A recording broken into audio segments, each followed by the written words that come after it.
GT350R or ZL1 1LE. Now, in my opinion, I think the ZL1 1LE is a fantastic car. I think it's really cool, and the stuff they've achieved with that car is crazy.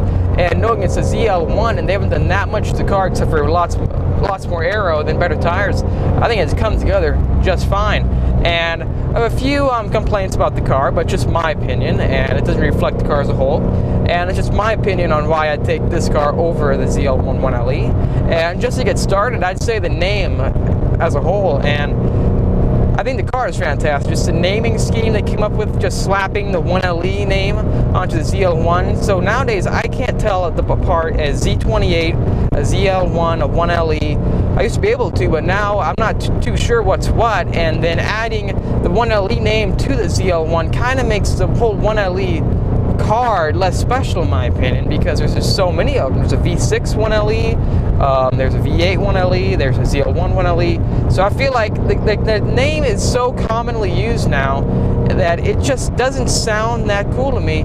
And I think the whole ZL1 1LE, there's too many ones, number one, and it could have been much better if they would have said ZL1LE. I think that would have been pretty cool in my opinion.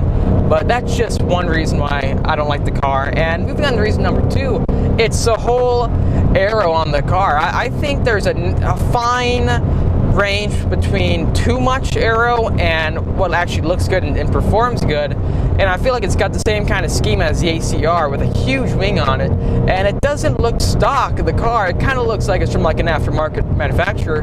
And so I'm not too fond of that. I think it kind of takes away the actual stock look. I feel like it makes it look more aftermarket, and in my opinion, I think the wing on that car doesn't look that good. But same with this car. When this car first came out, I wasn't too fond of the wing on this car, but over time it grew on me. But just as of now, I'm not the biggest fan of that wing. I like how it's natural carbon fiber finish. I was able to see one at the Cars and Coffee in Temecula yesterday, and that was pretty nice. But I think that, and combined with the huge dive planes in the front of the car, I think it kind of just looks way overdone in my opinion.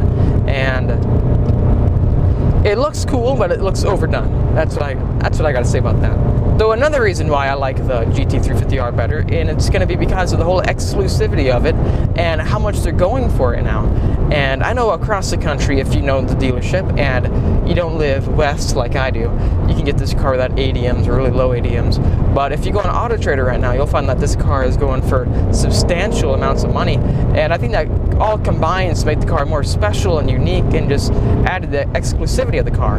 And it shows that people actually want the car. It's in high demand. And if you were to go on the ZL1 1LE, how much they're going for it now, it's nothing even close to the GT350Rs.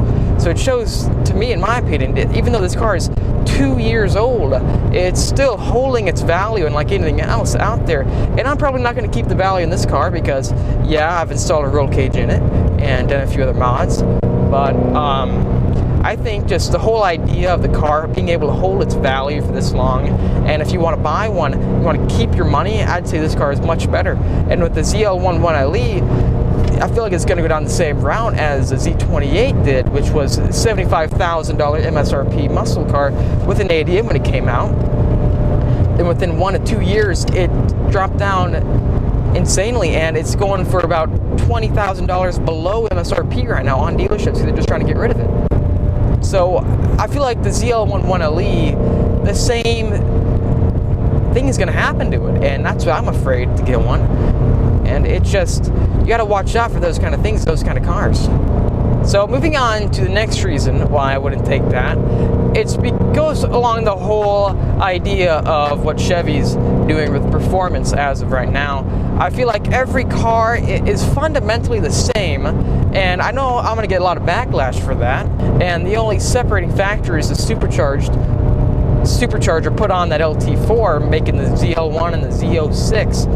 I find that there should be a little bit of specialness to that, and with the Voodoo, it's a special car. You don't see this engine in any other car Ford makes other than the GT350. Do I feel that the ZL1 1LE is as original as the GT350R? And that's going to be a no, because I I feel like what Chevy's doing right now is that they're finding what works for one car, and then instead of well, they do improve it, but what they do is instead of making more original features for each car, making them unique, I feel like they just pick that feature and they just slide it over to the Camaro department and then use that. So I feel like it's not unique enough, and since every Corvette now and Camaro, they all have the same engines, I feel like just the car as a whole isn't as special to me. And I'm not going to rip on the car, but it does follow suit with the part bin nickname that they get. And that's not an insult by any means. It's just, in my opinion, I like seeing more original features on a car, making it stand out and be distinguished between others. And then, for example, when Ford was making the GT350R, they got in a 458, and then they came with a brand new idea to make a flat plane crank engine, make it rev up higher, and get more power out of a natural aspirated V8 Ford engine. And they took that car apart, and they worked on that. They got ideas from that, and then they actually worked from the ground up with this car and redesigned the whole front end and the actual engine, and made everything brand new to the car. And Ford was the first ones to make carbon fiber wheels standard on production car. And yeah, you get them on like Exotics out there, but this is the first production applicant. And for rims that cost as much as these do, being found on this kind of a car, I think is special. And even the wing, it just everything was it's original on this car, and it looks just comes together just perfectly, in my opinion. Now, do I think the ZL1 1LE is faster on the racetrack? And I'm going to say, yeah, because it's got much more power. But I think in the end of the day, if you were to have this car and that one, I think the better track car of the bunch would be the GT350R. What car do I think corners better, though? I think this is going to be this one, because the whole idea with the unsprung weight, with the carbon fiber wheels, and all the aero done to this car, I feel like the reason that the other one is so much faster on the racetrack is because of being supercharged and having much more power. So that's basically rounds that up. I feel like this car can corner better. It's gonna be a faster one, taking the turns, and just being a nice, easy car to drive, balanced.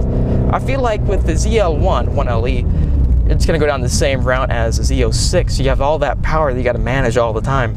And yeah, they have the new suspension setup with the race cars coming out. But I find that this car, I think, is gonna corner better because of all the MagneRide and just all the work done to it. So another reason why I'd choose this over the ZL1 1LE is because the whole sound of the car. Now, this car, it sounds unlike anything other in the actual price point, and even in any price point.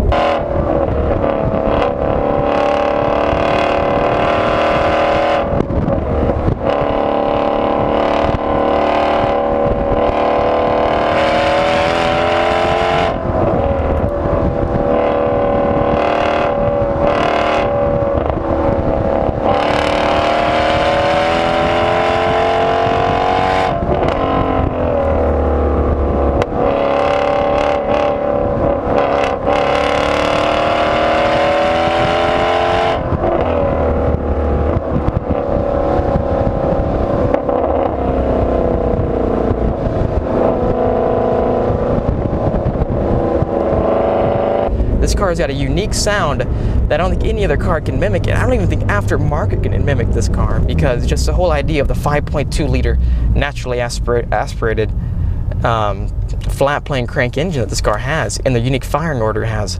So I think the car just comes together and has that delicious exhaust note that you see everyone talking about, all of the internet going trending and going viral.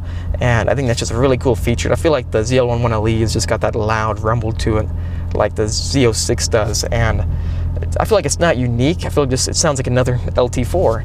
So that's basically another reason why, because I feel like this car, the voodoo sound and what it just makes of the car, makes it unique, it gives the car a character, which makes me like the car more. So if you were in the market to buy a track car per se, and let's say hypothetical you were a Porsche owner, okay? I think you have more odds of buying a GT350R than a ZL1 1LE, and that goes with the whole idea of naturally aspirated, balanced cars out there. And this car, it hooks up unlike any other car I've driven so far, and I feel like the car, it doesn't have too much oversteer, it doesn't have too much understeer. I feel like the car, it turns exactly when you want it to, when you want it to do it. And it's put together, it's a balanced car, and it doesn't have too much power, it doesn't have the same problems the Z06 has, and the same reason why people are actually praising the Grand Sport right now, and it's because that even though it's not the fastest car on the track out there, it's a fun car to drive, a balanced car to drive, an easy car to drive. And I find that the new ZL1 1LE, that car, if you watch any videos out there, it has either immense oversteer or immense understeer, and you're constantly fighting the car. And it might not be the best car out there, even though it's one of the fastest. I don't think being the fastest gives you the best experience out there. Same thing with the Viper ACR. That car is one of the fastest cars out there. Was it fun to drive? No.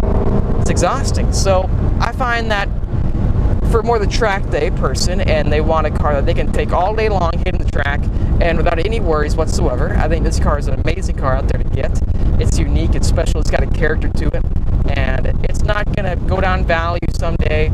It's going to keep holding its value, going to keep being special. People are going to keep remembering that's a 350R, that's a 5.2 liter 8200 RPM track car, and this car gives you an 8200 RPM 500 horsepower V8 Ford Mustang, and that's just unique enough in my opinion. And I wouldn't want to be hitting the track with a car that redlines at 6,000 RPMs. To me, that's not fun, it's not engaging. So thank you for watching my video. If you liked it, give me a thumbs up, even subscribe for more content like this, and I'll see you all in the next video and catch you later.